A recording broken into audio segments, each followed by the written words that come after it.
You're listening to the Options Insider Radio Network. For more quality options programs, visit www.theoptionsinsider.com or search for Options Insider Radio Network in your podcast provider of choice. Listeners can also access all of our programming through our mobile app, available in iTunes and on Google Play. Don't forget to follow along with your favorite programs and submit your own questions for the hosts at twitter.com/options, facebook.com/theoptionsinsider, or via questions@theoptionsinsider.com. It's good to see so many faces up today. We got a bunch of live pitches.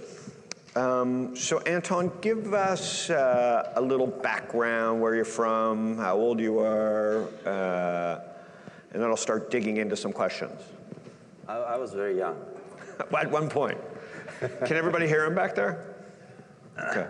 I'm from, I was born in Czechoslovakia, a country that no longer exists. I was in the United States with my Czechoslovak passport, when the country was dissolved, split into Czech and Slovak Republic, so I couldn't go back. I didn't have my country. And what year was that? 93. 1993. And you are trained education-wise? I studied theoretical physics, and I was a rebel. I really couldn't stand the ideology in former Czechoslovakia. I was picked up my mind. I couldn't stand it, so I wanted to get out of that environment and live in a country where, you know, you can enjoy the freedoms. And the communism didn't let me travel to the United States, which is my final goal. After I read an article about Silicon Valley in Omni magazine, which no longer exists, I had to find a way to get out. Right. And I wanted to be as close to the United States as possible, so I found a place which was on the border, a Center for Graduate Studies, and they were in Mexico. In Mexico, actually, in Tijuana. Yeah. And so then I spent. They gave me the job, and I spent all my life savings to buy an airplane ticket. Fortunately, how old were you? I was about 30 years old, 27, 29. And when I landed in Tijuana, I was very happy. I bought a two-way ticket. When I saw the situation there, I thought I'd rather live in a communist country than in this environment. But the very first night, a student from Center for Graduate Studies gave me a ride, and we went to San Diego. And on our way back, we stopped in Coronado. And when I saw Coronado, I said, one day I will live in Coronado. And it took me 15 years to accomplish that. Yeah, so the VCs didn't help him move to Coronado. It's the opposite of BuzzFeed and Cheddar. So how we met, StockTwitz's first offices above a nail salon on Coronado were their first offices, ESET, I think, in the United States. Actually, it was a third office. A third office. Yeah, the first one was in the executive suite, and the second was in the building behind the Hotel Del. Yeah. And that was the third office. So I didn't know anything about the history of us. You know, it's a good luck office because it's a multi-billion-dollar company, and they have a big building in downtown San Diego as well. And so we were working out of that office and didn't know any of the history. Then we moved out of the office, and somehow I met your son came to Stocktoberfest 2 or 3 years ago because he read about it locally. And then when we left the office, you and your son actually moved back into that office in San Diego with your holding company or your investment company to invest in startups. So now you're back in that office. That office and now it's livable. You've fixed it up so now it actually looks like a non-startup office. So it's a small world, like how we came together. That office is a good karma. Yeah, it's a good karma office. And now they've made it so no one will ever get into that office again. They're holding the karma to themselves. And I appreciate you didn't remove the sign ESET when you moved into that office. You left it there, and it's still there. So tell us about, I mean, building a business, and there's a couple great stories that you've told me, but let's talk about ESET. How do you build a unicorn with your own money, without outside capital? That's a very good question. If I give you the answer, you will become my competition. No. No. I would still want venture capital. Well, I could give you a short answer. No, I think we can just go through it. Bootstrap, and one day you wake up in a bed and there's a unicorn next to you.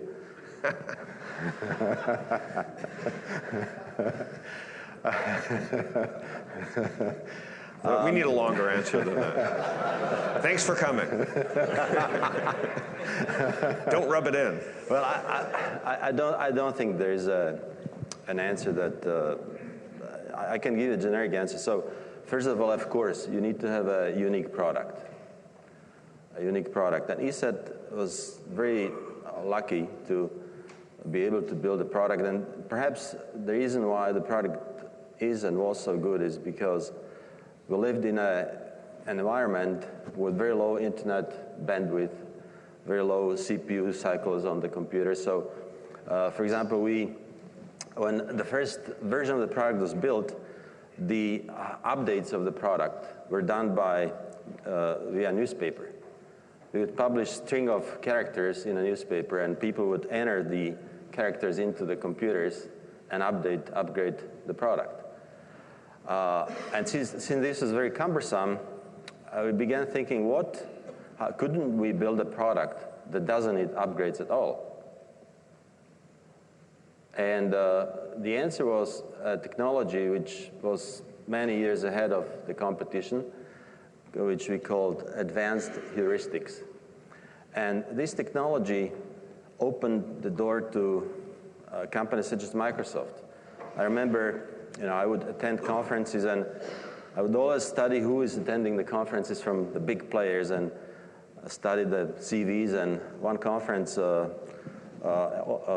Oliver Cunningham and Randy Abrams came from Microsoft, and I began talking to them, and a few months later, gave them a CD with our product, and a few months later, we got to the point when I got an email with technical questions. I knew they tested the product then, and they were close to making a decision. And so I quickly answered the email, and I thought next day, they will come back and we'll close the deal, but they didn't. They didn't come back, and I waited for 2 weeks, and I thought, something must have happened. And then I got a call from Oliver Cunningham, and he said, "Anton, how come you didn't answer my email?" I said, "Come on, I'm actually sitting, working on my computer, so I'm sending you a copy of that email, which I sent 2 weeks ago. But I wonder why you didn't get that email." And I looked at the calendar. It was, I think, May 7th, the day when love letter worm began spreading online. And none of our clients was infected because our product could detect this threat without knowing it. So what we created is a so-called virtual PC. So the infected email that you were about to send them didn't get there? No, my email was not infected, but the computers in Microsoft were infected by love letter worm, and all the servers, Exchange servers, they were down. So that's why he didn't get my email. And of course, when I explained why he didn't get the email, they immediately ordered the product. So that's an example of how advanced the technology, how innovative the technology we developed was. And the second feature of an antivirus system is something, it has to be light. It cannot clog your computers. And when I was in San Diego, I found somebody who knew somebody in Dell, and that somebody, spoke to engineers in Dell, and they said, this product is extremely light. You should try it. And then I got a phone call from chief engineer from Dell, and he said, it was very light. At that time, they used the product sold by the company with the yellow boxes, and they had problems. The clients were complaining because the servers, the network attached storage servers, huge capacity servers, couldn't actually do anything when the antivirus was scanning the files.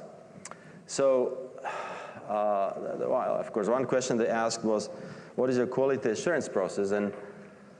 And I said, well, it's a long, it would be a long discussion. Let me send you our quality assurance policy after we finished this phone call. And after we finished the phone call, I sat down and I began writing that policy because we didn't have any. And they liked it. And eventually I go to Dell and they said, so in case something breaks, how do you provide support? And I said, well, put down this phone number. And I dictated the phone number. And I said, I guarantee you, if you call this number, within 30 seconds, somebody will answer. And I'm glad they didn't dial the number because my cell phone would ring. But when we delivered the Golden Master to Dell, I got a phone call from the chief engineer. And he said, Anton, it's not working. I said, why? How come it's not working? And he said, well, there's no impact on CPU cycles. I said, well, you need to probably increase the precision of your measurement. And they did, and of course it was working. But that's an illustration of how light the system was. Yeah. And so the first thing you need is a technology. Yeah. To build a unicorn. You need innovation in marketing as well. If I had MBA, I probably wouldn't decide to sell the product to Microsoft, to Dell. And I knew we had unique technology, and it was just a matter of meeting few people to get to the top executives of these big companies. And one example of... So you didn't do the standard route. You knew you had a great product, whether you stumbled upon why it was great or not. That's a little bit of luck. And then you chose an innovative marketing strategy, which was like, don't hire a team, just find the companies because the product's good enough, and you got those first few orders. Well, the first step, of course, was to come to the United States and to localize the product. Okay. So you left your family and came to the United States? Yes. In 2000, we established a U.S. company in 1999. I opened the e-store in 2000 and went to a pub and I knew I was going to become a millionaire. We sold 3 licenses the first night, and then the money, the growth was, the first year we made 200,000, the second 800,000, and then it would double every year. But we didn't have money to publish any ads. We didn't have, it is still a revenue-funded company. There are 6 owners, and we didn't have any venture capital. We didn't waste time raising money. And so today, how big is ESET? So based on Gartner, ESET is number 4 or 5. In number 1 is Symantec, McAfee, Trend Micro, Kaspersky, and ESET. We are very good in a business segment, so we probably are number 4 in business segment. Mm-hmm. And so they invited me to, because we become friends, they invited Ellen and I to Bratislava this summer. I didn't know much of the history, et cetera. And so what's amazing about your family is I showed up and I got a world-class, it's probably the social web at work, because, you're not going to go to Bratislava, and then if you go to Bratislava, you're not going to know where to go, and the museums, the Jewish sector, or the history. And so you're really still a very local you really care about your country and where you live. So, or I could feel it, like you're still committed to Bratislava, and tell people a little bit about it. Well, I think I feel responsible for the whole planet. I think we should all be responsible for the whole planet, but we are, of course, more responsible for the environment we live in. We grew up in and we got our education and etc. So yes, I think Slovakia. I'm Slovak and I like Slovakia, so I try to help the country and entrepreneurs, but not only in Slovakia, but for example, I invest into your social leverage fund. So yes. Well, that's just smart. It has nothing to do with. Yeah. You know, that's just you showing how smart you are again. But let's focus on how they still love you. You know, you're here half the year, you're traveling around the world, but when you go home, it's still your home there. Well, in fact, I have my house in Austria.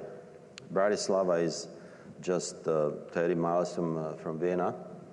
The border from Bratislava, you know, the border is a mile from the capital of Slovakia, and it's close to living in Austria. It's living closer to the airport, and I fly more than the pilot, so it's convenient for me to live in Austria. And what when you're investing yourself, because you invest, what are the things that you're passionate about investing in? Media, I've heard, and other things. So what are some of your passionate areas? Well, I think the smartest investment I can make is actually investing via the company, via ESET. Okay. ESET is an acquiring company. It acquired South African company, two-way authentication. It acquired a Czech company with the product Paranoia, network security. We bought a company that made firewalls, Comdom. It's called Comdom, and we acquired a company in Germany, in UK, in Australia. So that's probably the smartest way to invest for me. But of course, I invest in venture capital funds. One of the funds is yours. There's a fund in Slovakia, Newlogy Ventures, and I invest in that. I'm one of the major investors. And I invest in companies. But I consider this more philanthropic activity than anything else. You know, I like to help entrepreneurs. I invest in people who are passionate about what they are doing, and I think it's, you know, right away to help. I mean, I made money because, you know, we had a good company, and I think it's my duty to help entrepreneurs to achieve their dreams. And there are also other philanthropic investments, such as a project called Teach for Slovakia. There is a project in the United States, Teach for America. It's a huge project that sends the best graduates from the best school to the most underprivileged communities to raise the, you know, level of education and to change the environment, to help, you know, to help the, you know, most underprivileged kids to eventually become professionals.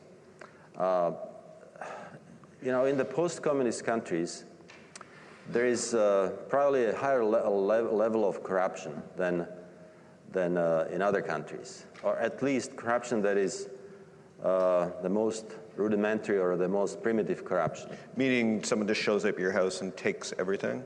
No, just bribing politicians and so after the Velvet Revolution, the country, which was originally, you know, communist country, a lot of, you know, the state-owned enterprises was distributed to people who were friends of the ruling parties, etc. So there are some financial groups that are strong but didn't make money in a legal way. Mm-hmm.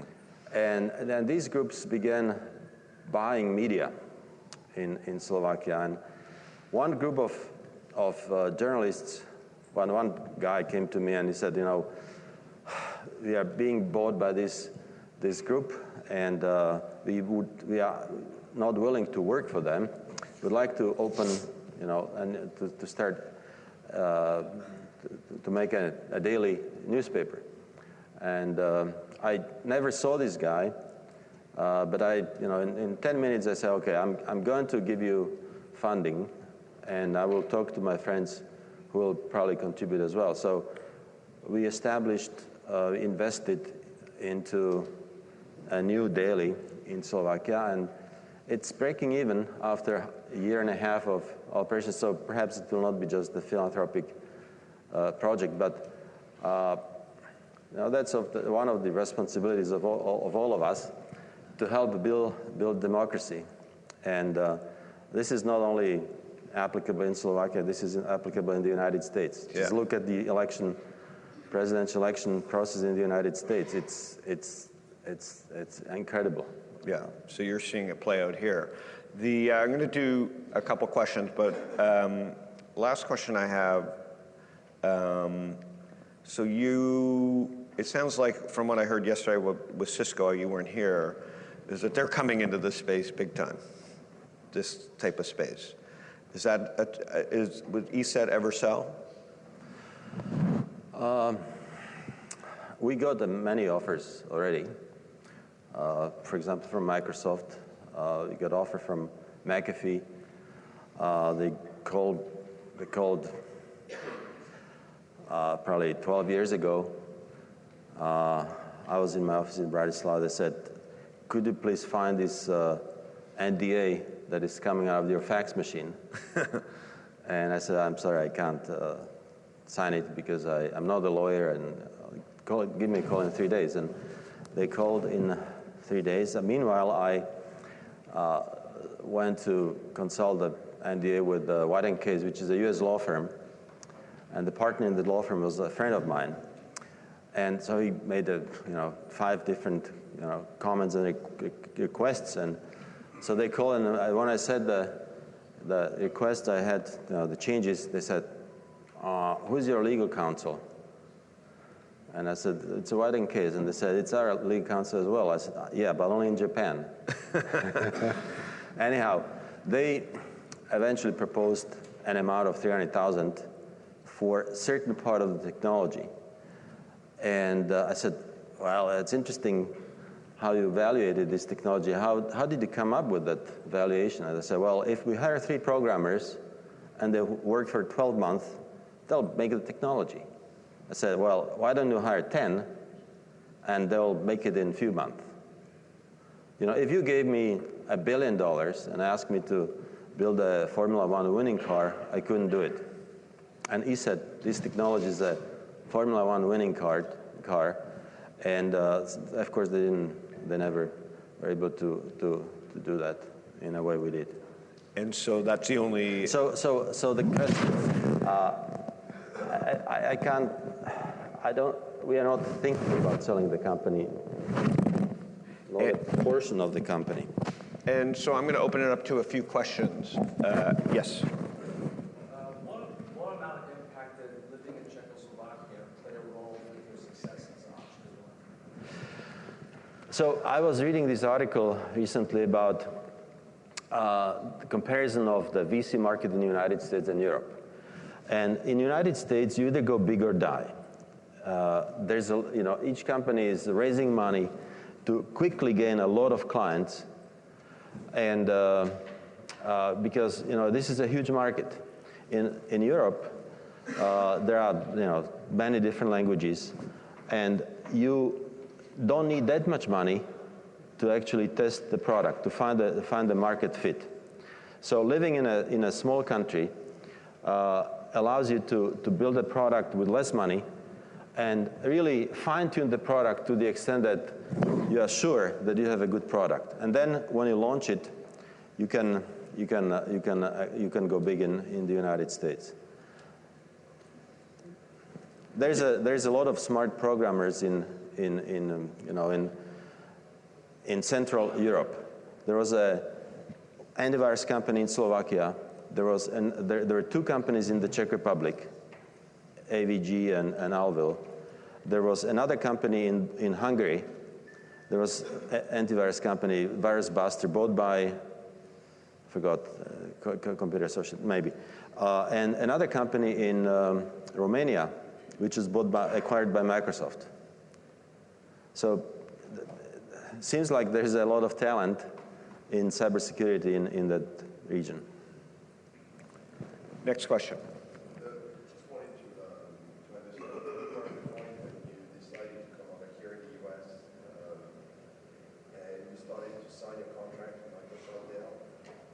On the sales front, were you on your own or had you hired people already to help you on the sales front? You signed those OEMs. He's asking, did he come alone, I think, or did you have people with you? No, I came alone.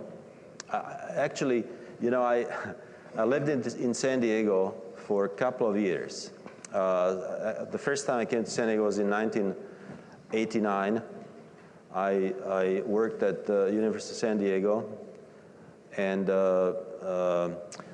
then I returned to Czechoslovakia and Slovakia, stayed for 2 years, and came to San Diego because I already had a company in San Diego. ESET is not my first company.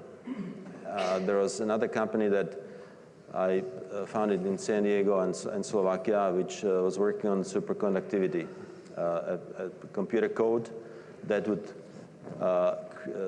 calculate the properties of solid-state materials, superconducting materials.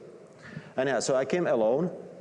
I met my first employee aboard of a plane from Atlanta to San Diego, and the guy, this person, Larry McJanet, he actually lives in Coronado. And we spent the whole flight talking about his business and my business, and eventually he wanted to work with me, and so he was the first employee. I made him Chief Operating Officer. And he's still actually in ESET. He's now VP Business Development. Wow. That's a good story. McJanet. And eventually, we began hiring. We have Vladimir Polan here, who is now Global VP IT. He's an extremely smart guy who is so smart that when we need new information, we ask, should we Google it or should we Vlado it? That's high praise. That is high praise. Oops, that's okay. One more question. Can you hang around and listen to some of the presentations and the startups? I have a flight in the afternoon. I will probably make one or two. Okay. Go ahead. What are the big problems that still have to be solved in the security space? It's a never-ending story. When you buy a car, you buy a product for 3-5 years. When you buy our product, you don't buy a product that will last for 5 years. Every day. When we started, there were 2-3 viruses a month.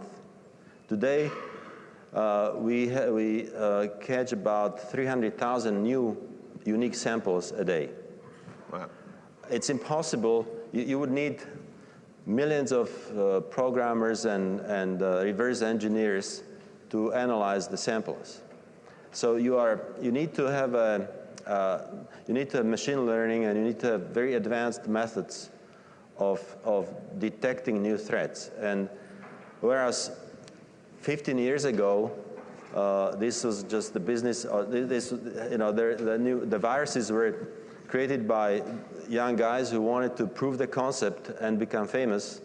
Today, it's not only more profitable business than selling illegal drugs, but there are geopolitical interests, and there are thousands and thousands of programmers in the Arab countries trying to build something that they could gain advantages in political area. So I think the biggest challenge, absolutely the biggest challenge that we are going to face in the security industry is the challenge of fighting artificial intelligence. Once somebody comes up with the way to build threats, malware, using artificial intelligence, and we don't have the artificial intelligence tools to fight it, we better be on Mars at that point. Well, that's cheerful. Okay, everybody exit quietly, single file. And let's start a community together. We have a secret. Well, fuck you for that. And this is why Anton's a great guy, because I can say that to him. He gets my sense of humor. So I mean, the point of this whole event is to, put people together that have a sense of humor and understand that this is like his AI. I get to talk to him more than most people, but I mean, I don't have to read the paper. The whole day of building smart communities and the Peloton is that, like, how do you know what to trust? These days in the United States, we're facing problems that we thought were only problems of third world nations in terms of politics and other things. We'll do one more. Someone had one more question. Yeah, maybe I missed this part. Is this something that an individual consumer can buy, or are we only selling this to companies? It's a good question. We have 120 plus million users worldwide. Our biggest customers are some of the companies I already mentioned, but we also sell to consumers. We had, everybody who is using Yes. Yeah. If you have an Android phone, you need our system, or some other system. So there are different platforms our product works on. Apple was at certain time, ESET was the only product sold in all Apple stores for the Mac machines, and Apple really didn't want to show the weakness of its operating system, and we couldn't sell ESET Smart Security for Apple. We had to rename the product ESET Cybersecurity for Apple, and we included an educational component into that system. You need to, even if the malware does not work on Apple platform, it can hit that Apple computer, and then it can be sent to a different platform where it would work. So there's we sell to everybody who has a computer and cell phone and networks. Well, first of all, I appreciate it. Thank you. He could be on his boat right now fishing. The rest of the morning. That's Plan B. That's Plan B. So thank you. Thank you.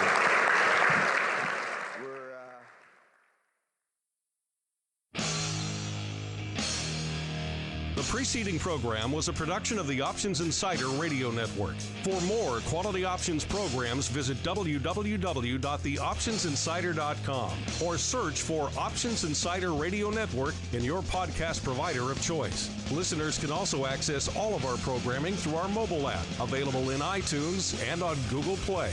Don't forget to follow along with your favorite programs and submit your own questions for the hosts at twitter.com/options, facebook.com/theoptionsinsider, or via questions@theoptionsinsider.com.